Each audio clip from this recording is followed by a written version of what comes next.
할렐루야. 네. 또 이렇게 오랜만에 얼굴들 보니까 또 너무 반갑고 너무 감사합니다.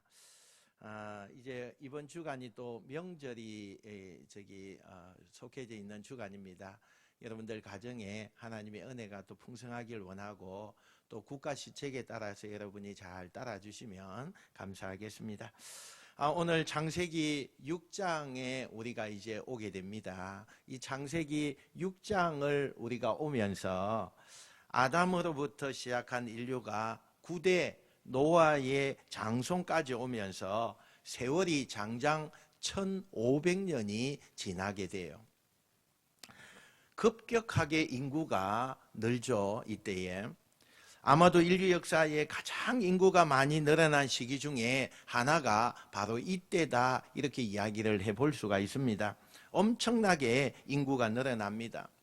물론 그동안에도 가인의 후손들 통해서 하나님이 싫어하시고 하나님이 원하지 않는 많은 제약들이 있었지만, 하나님은 그래도 셋이라고 하는 이 자손들이 하나님을 예배하고 하나님을 기쁘시게 하고 하나님을 영화롭게 하는 그런 것이 있었기에 그들을 하나님이 바라보시면서 제 많은 세상에 대해서 인내하고, 그것 때문에 하나님이 이 세상을 그래도 심판하지 않고 견디시는 그런 거였어요. 그런데 노아 시대에 오면서 걷잡을 수 없이 수많은 죄가 만연하게 되어집니다. 여러 가지 죄악 가운데 하나님께서 더 이상은 안 되겠다, 더 이상은 견딜 수가 없다, 그리고 결심하시게 된 대표적인 몇 가지를 오늘 성경에서 우리에게 소개해 주고 있습니다. 첫째는, 이제 인구가 급속도로 늘어나면서 여러 사람들이 생기면서 특별히 하나님의 마음은 예배하고 하나님의 백성으로 사는 이 사람들에 대한 관심이었어요. 그런데 이 사람들이 어느덧 세월이 조금씩 지나가니까 가인들의 그 자손들이 행하는 그 삶에 대해서 바라보게 되고 그것을 부러워하게 되고 자꾸 영향을 받기 시작해요. 그러면서 예배를 드리는 것이 이제는 의무적이고 신앙생활이 귀찮아지기 시작하고 불편해지면서 자꾸 세속적인 삶이 그들의 삶 속에 자리 잡게 되었다는 거예요. 그러다 보니까 하나님을 잊고 사는 것이 익숙하게 돼요. 여러분, 사람은요, 편안해지면서 그게 익숙해지는 거거든요. 늘 예배를 드리고 말씀을 보고 기도하다가 어느 날 그걸 안 하면 안 하는 게 익숙해지는 거예요. 늘 말씀을 부지런히 읽고 말씀대로 순종하려고 하고 사회에서나 직장에서나 늘 하나님을 생각하던 것이 그렇게 하지 않는 시간이 점점 늘어나면 그것이 익숙해지는 거예요.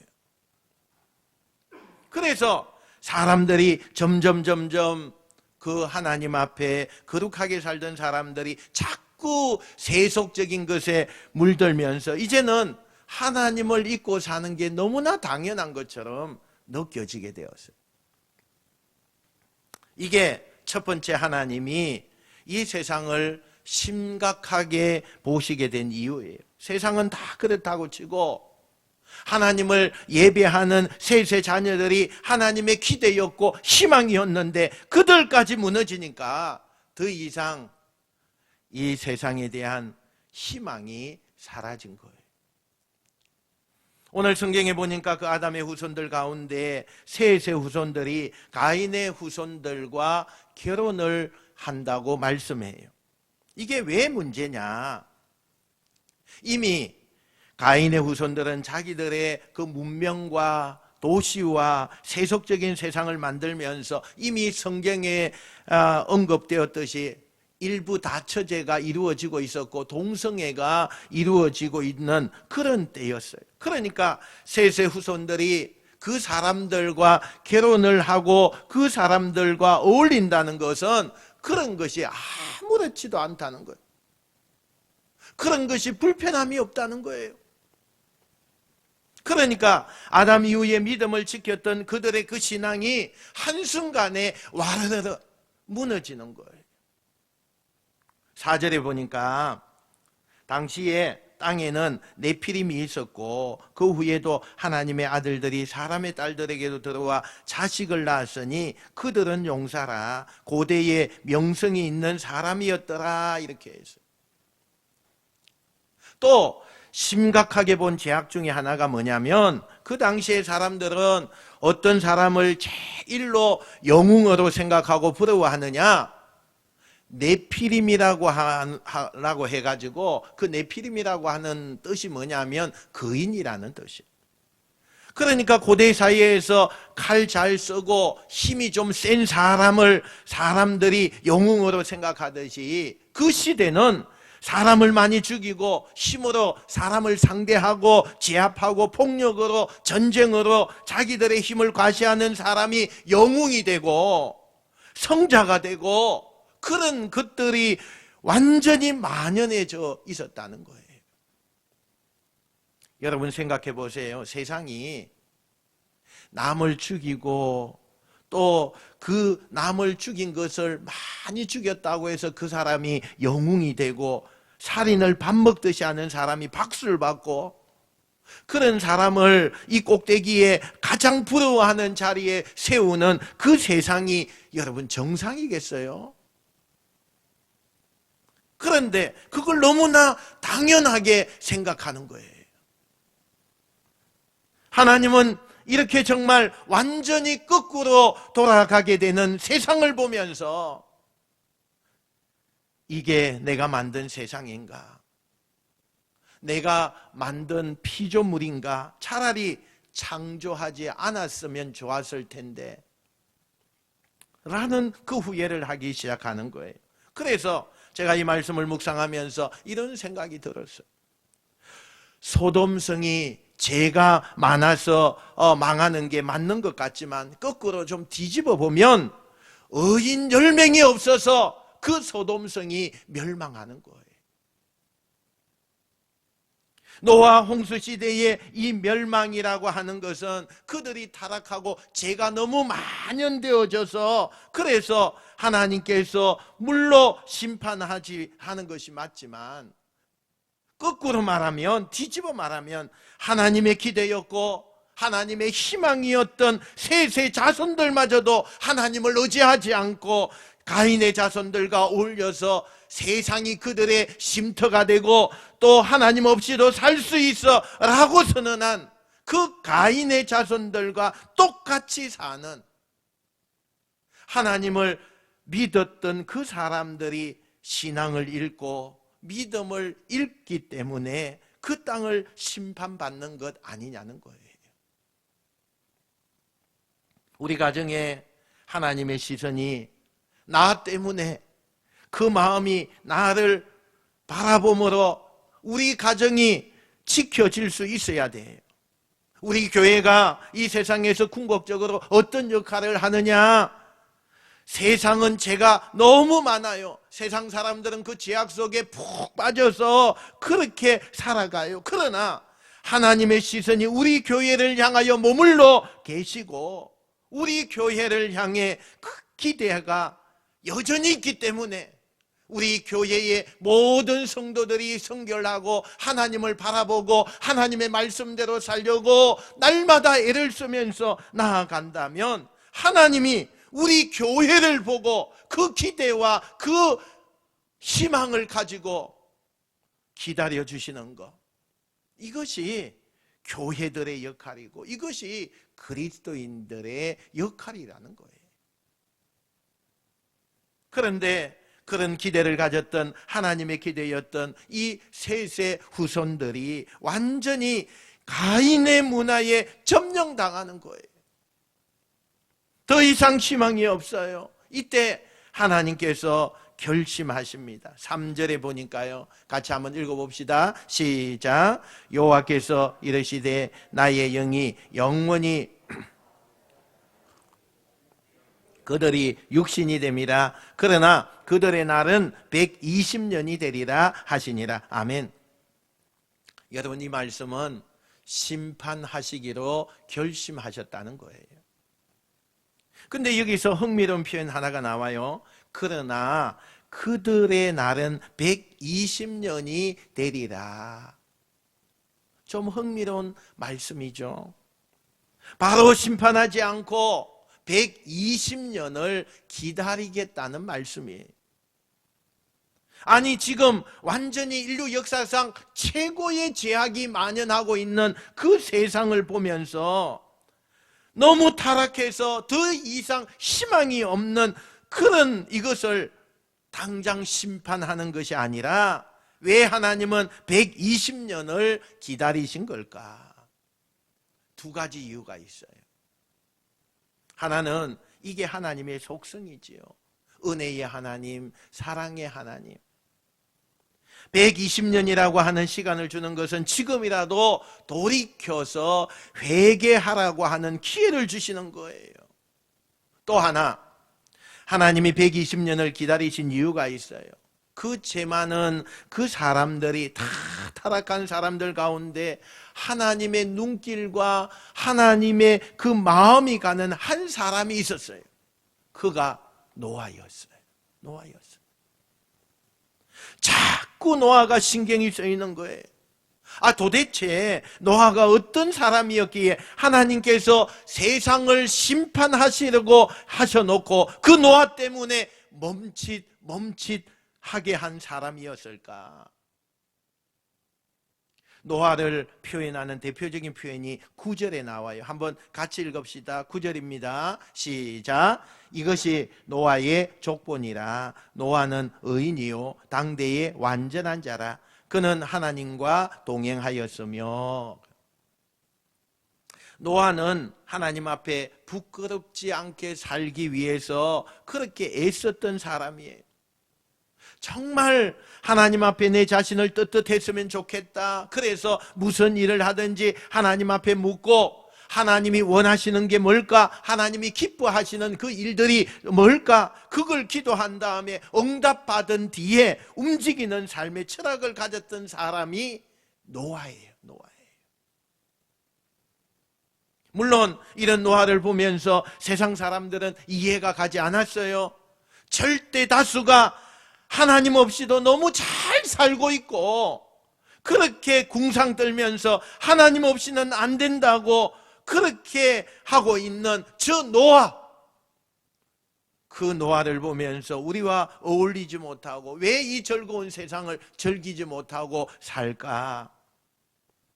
보이지도 않는 하나님을 믿는다고 날마다 하나님 그러는 노아가 너무 시대에 뒤떨어진 그런 사람 같고 사람들은 이해가 되지 않는 거예요. 그런 노아를 비웃고 손가락질하고 사람들은 해요하죠. 그러나 노아는요, 사람들이 어떻게 하든 그 마음은 변하지 않았어요. 왜? 누가 뭐래도 내 안에 하나님을 향한 분명한 믿음의 확신을 가지고 있었기 때문에. 우리 눈에 하나님이 보이지 않지만 하나님은 살아계시고 지금도 나를 지켜보고 계신다. 나는 사람들에게 잘 보이는 그런 것보다는 그 겉모습, 사람들의 평가에 내가 연연하지 않고 하나님 앞에 내가 내 내면 내 영혼이 건강하고 내 영혼이 신실한 삶을 살기를 원한다. 사람들이 볼 때는 한심했지만 하나님이 보실 때는 너무 기가 막힌 거예요. 절대 다수가 다 겉모습 앞에 사람들 앞에 보여지는 그것에 신경을 쓰고 세상에 다 물들어서 휩쓸려 갈 때 노아만큼은 하나님 한 분에게 내 영혼을 떳떳하게 살고 싶어서 몸부림치는 그 모습을 보면서 하나님의 눈으로 볼 때는 이 노아가 너무나 애틋한 거예요. 그래서 하나님은 결국 노아를 살려내기 위해서 120년의 시간을 두고 심판하기로 계획을 하십니다. 여러분, 그때 노아보다 힘세고 노아보다 너무나 멋지고 노아보다 똑똑하고 더 매력적인 사람들이 얼마나 많았겠습니까? 그런데 왜 유독 노아, 그 볼품없는 노아를 사랑하고 그 노아를 구원하고 그 노아를 통해서 인류의 구원의 역사를 써내리 가려고 했을까? 모두가 겉모습, 사람들이 보여지는 것에 관심을 갖고 거기에 집중할 때 노아는 보이지 않지만 하나님 앞에 한 영혼, 내 영혼을 가꾸기에 노력했기에 그게 하나님의 시선과 하나님의 마음을 사로잡는 귀한 행동이 되었다는 거예요. 부모님들께 물어보면 자녀들이 두 종류가 있대요. 하나는 그냥 늘 사랑스럽고 뭘 해도 이쁘고 어떤 것만 해도 그냥 믿음직스러운 자녀가 있고, 하나는 불안불안 뭘 해도 믿어지지가 않고 그런 자녀가 있다는 거예요. 계속 근심을 주는 자녀.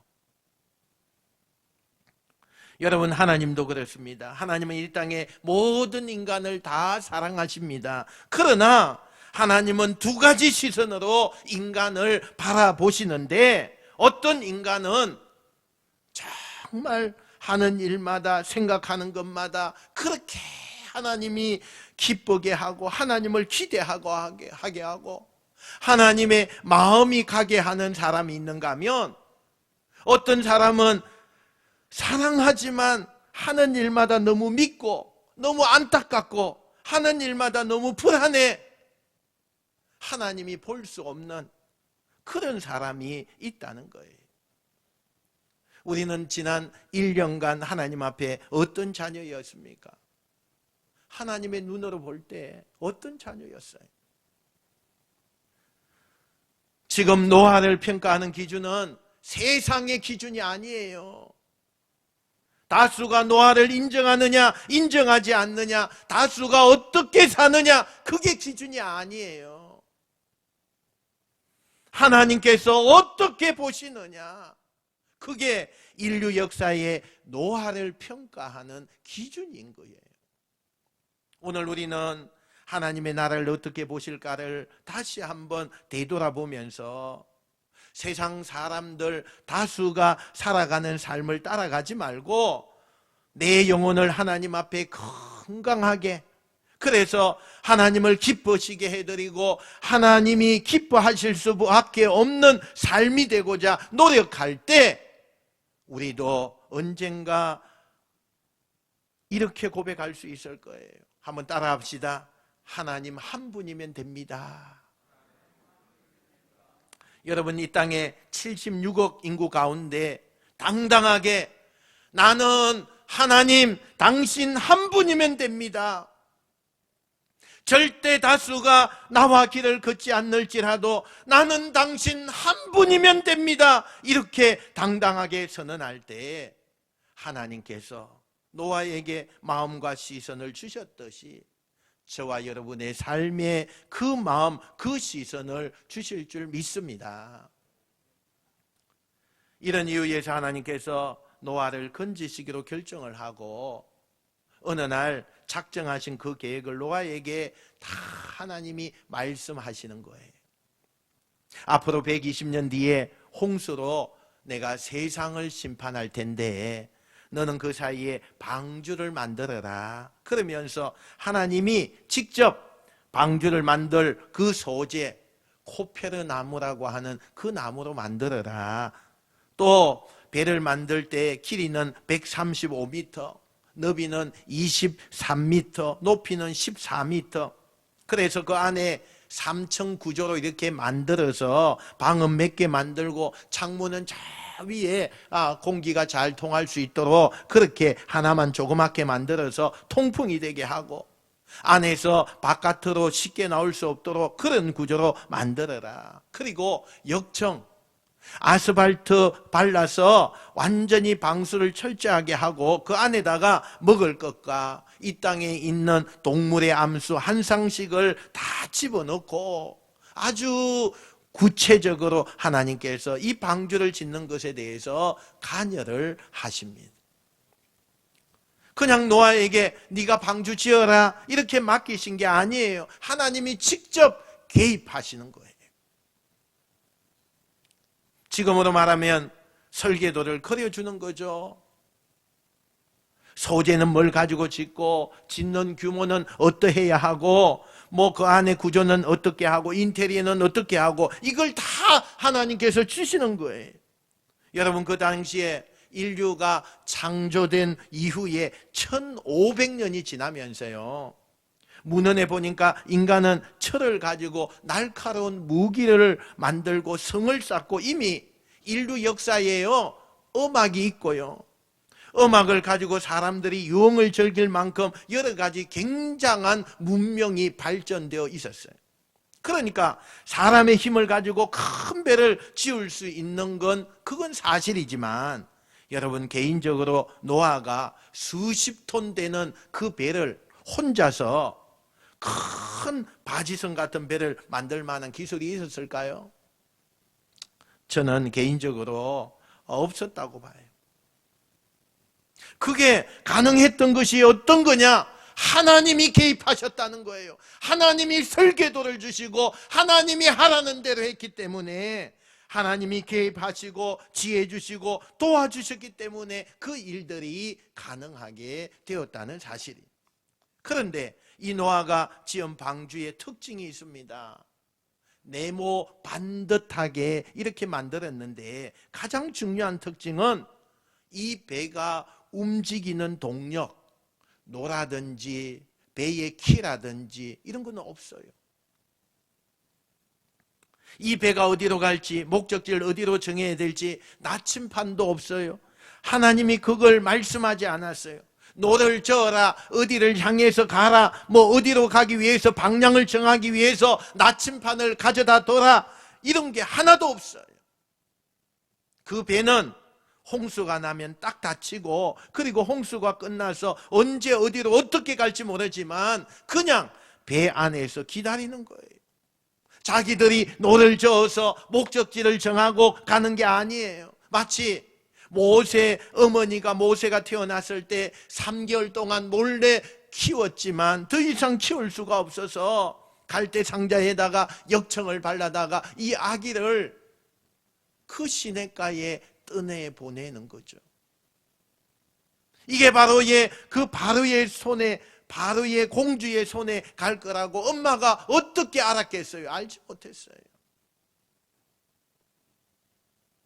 가다가 물에 빠져 죽을지, 누구에게 잡혀갈지, 고기밥이 될지 아무것도 알지 못해요. 그러나 하나님을 믿고 그분께 맡기고 하나님의 인도하심 따라 이끄시는 대로 그것을 맡기고 보내는 거였어요.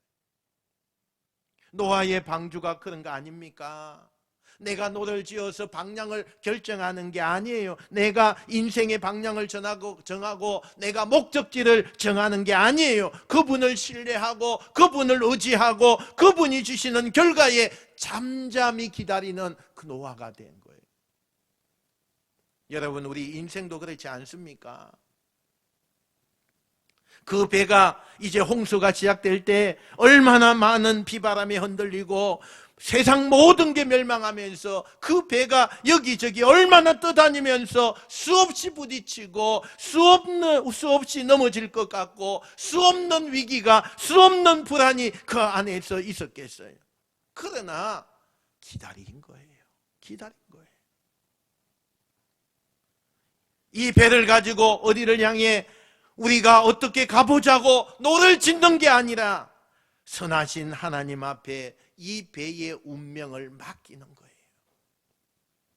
때때로 우리가 살면서 병들고 지치고 상하고 실패하고 답답하고 두려움을 느낄 때가 많습니다. 우리 인생, 우리 가정, 우리의 삶의 터전이 뜻대로 되지 않을 때가 많습니다. 그때마다 내가 살고자 노를 젓는 인생이 아니라 하나님 그분의 선하심 앞에 내가 맡기는 거예요. 그분의 인도하시는 대로, 그분이 이끄시는 대로 그분 앞에 나를 온전히 드려서 내가 어디로 가든지 결국 그분이 뜻하는 대로 가면 거기가 소망의 포구이고, 거기에 생명의 포구이고, 거기에 안식의 포구가 된다는 거예요. 우리가 조금 불안하면 내가 너를 지으려고 하죠. 우리가 조금 힘들면 내가 방향을 정하고, 내가 목표를 정하고, 내가 목적을 정하려고 해요. 노아의 방주는 자기들의 힘으로 노를 젓는 게 아니에요. 하나님께서 방주가 완성되면 거기에다가 내 아내와 또 그리고 아들과 며느리 그리고 동물마다 암수 한 상씩 방주에 넣어라, 이렇게 말씀하셨어요. 수만 가지가 넘는 동물 암수 한 상씩이 들어와요, 방주 안으로. 근데 이걸 어떻게 다 노아가 모았을까요? 그거 다 모은다고 사냥 다녔을까요? 아마 이랬을 거예요. 여러분, 이 지구상에 자연의 재해가 일어나기 전에 제일 먼저 그 재해를 아는 게 뭔지 아십니까? 동물들이에요. 동물들이에요. 그래서 막 새떼들이 또는 뭐 개미떼들이 아니면 아주 민감한 동물들이 지진이 일어나기 전에, 해일이 일어나기 전에 먼저 알잖아요. 그래서 막 자연의 징조가 있잖아요. 그러니까 방주가 완성되고 하나님께서 동물들에게 어떤 사인을 줬어요. 그때 암수 한 상들이 막 알아서 동시에 막 방주 안으로 다 몰려드는 거지요. 하나님이 그렇게 하셨겠지요. 그렇게 해서 그 수만 가지의 동물 암수 한 상이 방주 안으로 몰려들어서 탁탁탁탁탁탁 자기 구역에 들어가서 방주 안으로 들어가는 거예요. 그런데 하나님께서 완벽하게 노아 방주를 지은 다음에 그 안에 어떤 양식을 얼만큼 준비하고 어떤 생활을 해야 되고 구체적으로 다 말씀을 하시고 하나님이 사라집니다. 이때 노아가 하나님의 말씀을 듣고 확신에 거하지 못하고 잠깐 흔들려요. 왜 흔들리죠? 믿음이 너무나 좋은 노아가 왜 흔들리죠? 노아는 두 가지 이유에서 하나님이 주신 말씀을 머뭇거리게 되는데, 첫 번째가 뭐냐면 하나님이 홍수로 세상을 심판한다는 이야기 때문이에요. 아니, 지금 아침이 되고 저녁이 되면 해가 탁 떠올랐다가 저녁이 되면 해가 지는데, 이게 세상은 여전히 아침이 되면 그렇게 되고 저녁이 되면 해가 지고 뭐 이것이 반복되어져서 어제도 오늘도 내일도 아무 문제 없이 세상이 잘 돌아가고 있는데, 이렇게 멀쩡한 세상인데 하나님이 얼마 뒤에 이 세상이 망한다는 거예요. 그것도 사랑의 하나님께서 심판하셔서. 노아는 현실적으로 하나님이 말씀하셨지만 이게 와닿지 않는 거예요. 노아는 처음으로 큰 홍수라는 걸 경험하는 거예요. 그런 걸 경험하지 못했어요. 상상이 안 되는 거예요. 아니, 세상이 비록 가인의 후손들에 의해서 타락하고 세상에 죄를 많이 짓는 건 사실이지만, 그렇다고 세상이 너무 멀쩡하게 잘 돌아가잖아요. 아무 문제가 없어요. 아무 문제가. 어제도 그제도 지금도 앞으로도 그럴 거예요. 그렇게 믿고 있는 세상, 그렇게 바라보고 있는 세상이 갑자기 어느 날 모든 게 다 멸망한다고 하니까 그게 쉽게 노아의 마음에 와닿겠어요. 또 하나는 하나님이 말씀하신 가운데 이해가 안 되는 게 있었어요. 방주가 완성되면 너 아들들과 며느리들을 방주 안으로 태워라. 나중에 보면 노아를 비롯해서 8명의 식구가 방주 안으로 들어가거든요. 근데 이때 하나님으로부터 이 말씀을 들었을 때에는 노아의 나이가 480살이었어요. 그런데 이때 노아는 불행하게도요, 자녀가 하나도 없었어요. 첫 번째 아들 셈을 얻은 나이가 502살이에요. 아니, 지금 노아가 아직 첫 번째 아기도 없는데 하나님께서 뭐라고 말씀하시느냐? 120년 뒤에 홍수로 세상을 심판하게 될 텐데 그때가 되면 내 아들들과 며느리도 함께 태워라, 그러셨거든요. 아니, 아기도 없는데, 아니 첫 아들도 없는데 무슨 아들들 며느리 이게 뭐야? 너무 완전히 현실과 괴리감이 떨어지는 그런 이야기를 하나님이 하시는 거예요. 이게 도대체 하나님이 말씀하셨지만 내가 믿어야 되는가 말아야 되는가, 그 앞에서 머뭇거릴 때 그 갈등을 치유한 게 뭐였을까요? 그는 그 고민을 가지고 아버지 라멕과 할아버지 머두셀라를 찾아가요. 소위 가족 회의를 하는 거죠. 그때 머두셀라 할아버지 나이가 849세였고 아버지 라멕이 662세였어요. 노아는 480살이었어요. 이 3대가 모여서 회의를 하는 거예요. 노아는 아니 현실이 이런데 세상이 심판할 거라고 이게 정말 가능한 얘기일까요? 또 하나님께서 이렇게 명하셨다는데 나는 아들도 없는데 아들들과 며느리들까지 다 태우라는 게 이게 앞으로 일어날 수 있는 일일까요? 현실적일까요? 이런 얘기를 가지고 자기가 너무 헷갈린다고 신앙의 갈등을 지금 아버지와 할아버지에게 상담하고 있는 거예요. 그때 아버지 라멕과 할아버지 머두셀라가 뭐라고 했을까요? 아마도 믿음의 부모들이 해야 될 가장 좋은 사례를 아마 보였을 거예요. 노아가 갈등하고 주춤하고 있을 때 아마 할아버지 머두셀라가 이랬을 거예요. 손자인 노아에게, 얘야, 하나님 말씀을 믿어야 된다. 에녹 할아버지가 성천할 거라고 누가 생각했겠니? 그러나 하나님이 뜻하면 안 되는 게 없단다. 우리가 이해할 수 없어도 하나님이 그 말씀하시면 그대로 될 테니 하나님의 말씀이라면 그대로 따라야 된다. 신앙의 부모가 자녀에게 주는 유산이에요. 이게 유산이에요. 결국 할아버지, 아버지의 신앙의 격려와 기도를 받고 노아가 결정하죠. 22절요. 한번 같이 읽어봅시다. 22절 시작. 노아가 그와 같이 하여 하나님이 자기에게 명하신 대로 다 준행하였더라. 따라합시다. 다 준행하였더라. 믿고 행했다는 말이에요. 여러분, 3대가 모여서 말 안 된다고 생각할 때 할아버지와 아버지가 하나님의 말씀은 그대로 된다, 그대로 된다 이렇게 얘기했어요.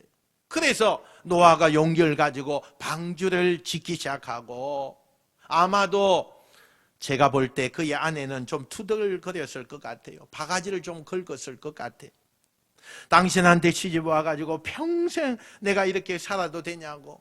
그러나 노구를 이끈 그 할아버지와 아버지가 노아를 도와서 나무를 함께 나르고 그리고 함께 배를 만들었을 거예요.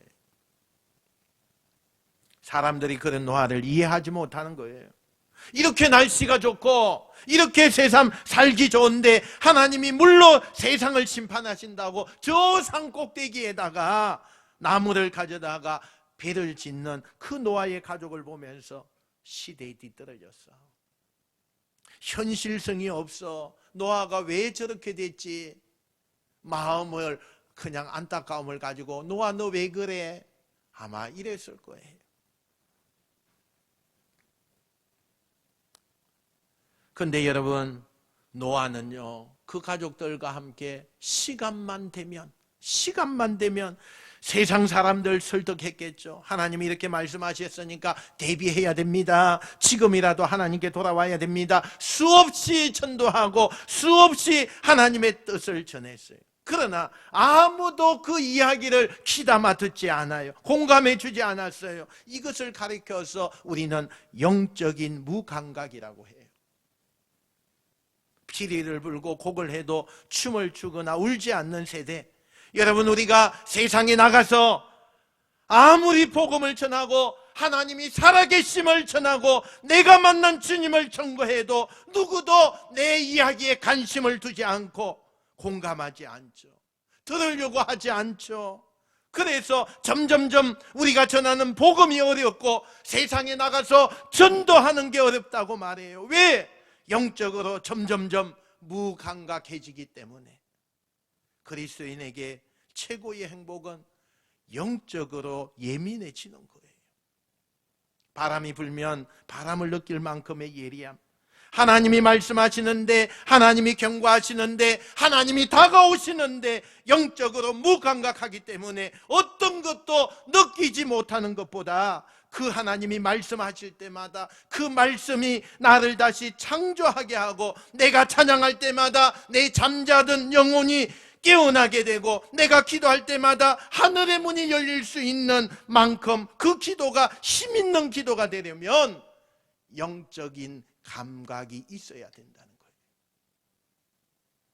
그냥 무감각하게 말씀은 말씀이고 내 인생은 내 인생이에요, 그게 아니라 그 말씀 한마디 한마디가, 이 주일날 던져드리는 말씀 한마디 한마디가 내 영혼에 배부를 찌르고 내 삶을 돌아보게 하고, 나를 정신 차리게 하고, 나를 다시 세우게 하고, 내가 그 찬양 한 곡을 부르면서 내 인생에 깨끗한 물로 샤워하고 정화하듯 나를 정결하게 해가지고 찬양을 드려주고, 내가 드리는 그 기도를 통해서 하나님의 살아계심을 더 확정하는 영적으로 예민한 예배가 우리에게 있어야 된다는 거예요.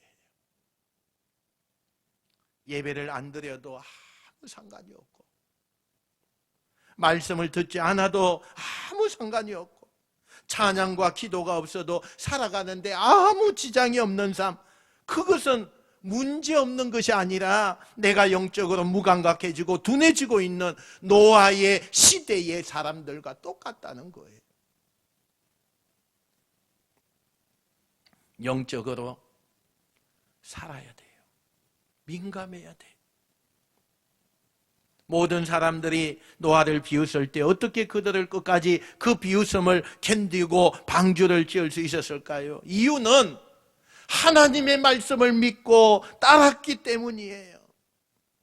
상식적으로 인간이 아는 지식을 가지고 보면 말이 안 되지만, 하나님이 말씀하셨기 때문에, 하나님이 말씀하셨기 때문에 믿고 따라갔던 사람, 그래서 노아의 가정이 더욱더 하나님의 사랑을 받은 거예요. 그래서 공사가 시작한 지 22년 만에 하나님께서 첫 번째 아들 셈을 주셔요. 그리고 연이어 함과 야벳까지 주시지요. 그리고 그들이 좀 자랐을 때에 예쁘고 아름다운 아가씨들을 만나서 결혼을 해서 홍수 직전에 방주 안에 있는 하나님의 말씀대로 노아뿐 아니라 그의 아들들과 그의 며느리들까지 방주 안으로 들어가게 돼요. 여러분, 하나님이 처음 말씀하실 때는 너무 이상한 말씀이었어요.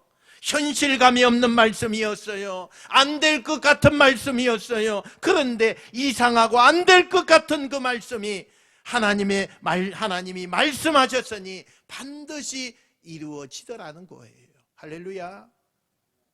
아무리 안 되는 것 같아도 하나님의 말씀은 반드시 그렇게 됩니다. 하나님이 말씀하시면, 한번 그렇게 말씀하시면 뒤집지 않으십니다. 그 약속대로 이루십니다. 이미 우리에게 성경을 통해서 하나님이 말씀하셨어요. 그 약속을 앞으로, 그 약속은 반드시 이루어진다는 것을 믿으시길 축원합니다. 그러므로 우리는 이 세상을 살아가는 기준이 많아요. 많은 사람들은 나는 상식대로 살 겁니다. 나는 이성대로 살 겁니다. 나는 내 경험의 노하우를 가지고 살 겁니다. 아니, 나는 그때 촉 느낌을 가지고 살 겁니다. 저마다 우리가 살아가는 삶의 기준이, 방식이 다르지만 우리에게 가장 중요한 방식은 경험과 이성과 느낌과 감성이나 상식이 아니라 하나님의 말씀이 기준이 돼야 돼요. 하나님의 말씀을 따라가는 것이 그리스도의 삶인 것을 여러분 믿으시길 축원합니다. 오늘 저는 이 말씀을 통해서 다시 한번 우리가 깊이 감사함으로 영적인 간절함이 있길 축원합니다. 76억의 그 인구 가운데 하나님이 누군가를 더 주목하시고, 누군가를 더 사랑하시고, 누군가에게 더 시선이 가야 한다면 그가 내가 되기를, 우리 가정이, 우리 교회가 되기를 소원하시길 축원합니다. 그러면 뭐가 필요할까요? 이 세상이 지금 가인의 후손들처럼 하나님 없이도 됩니다. 애초부터 하나님 없이 살겠다고 선언했던 그 가인의 후손들이 만든 세상 문화와 세상 경제적 가치가 세상의 기준으로 따라가는 그 겉모습의 인생이 아니라 여전히 하나님 앞에 내 영혼을 드리고 내 영혼을 가꾸는 노아와 같은 삶을 여러분 사십시오. 누가 뭐라고 해도, 이 세상에 어떤 누가 어떻게 얘기해도 하나님이 말씀하시면 그대로 되는 것을 믿고 여러분 가십시오. 지금은 아닌 것 같아도, 말이 안 되는 얘기 같아도 하나님이 말씀을 하신 그 말씀은 역사 속에서 그대로 이루어졌습니다.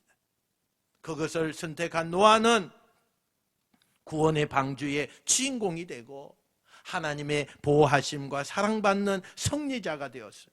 이 시대에 우리 교회와 우리의 가정이 노아의 방주가 되기를 축복하고 그 안에 순전함으로 하나님의 말씀을 쫓아 따라가는 노아 같은 경건하고 하나님의 마음과 시선이 머물러 있는 그 마지막 그 한 사람이 오늘 이 말씀 앞에 결단하는 저와 여러분이 되시기를 주님의 이름으로 축원드립니다. 축원드립니다.